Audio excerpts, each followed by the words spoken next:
how did we get to this place in this country that we have to buy all our supplies from China? When the coronavirus struck, the U.S. was not ready. Hospitals struggling with their limited supplies of masks and equipment. Nurses are literally begging for protective equipment. We haven't had enough of these testing kits. Unfortunately, the supply chain around the world has been broken. It never should have been like this. History has shown that Americans are always willing to help in a crisis. When the shortages began, many U.S. manufacturers answered the call. They improvised, bootstrapped, retooled. Factory workers put their own health on the line to deliver supplies to America's hospitals. But it has been a huge challenge, and one America should have seen coming.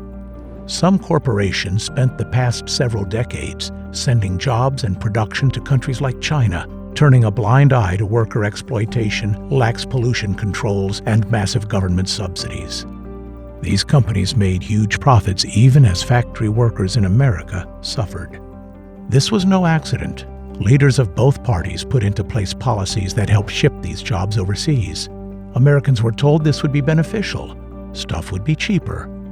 We were promised that we'd still be able to access everything we needed in a crisis. Then the crisis hit, and the U.S. couldn't get what it needed right away. Polls show that Americans now want to reverse these decades of bad policy and rebuild our supply chains. Here's how we do it.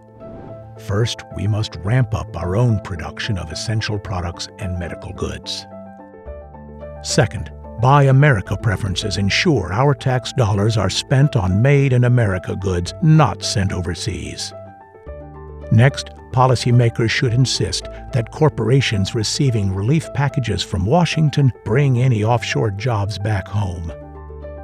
Importers should pay tariffs on time, and trade enforcement should increase. Moreover, we must continue to hold China and other countries accountable for trade violations. Finally, a major investment in America's infrastructure will create new jobs and rebuild supply chains while also fulfilling a critical need.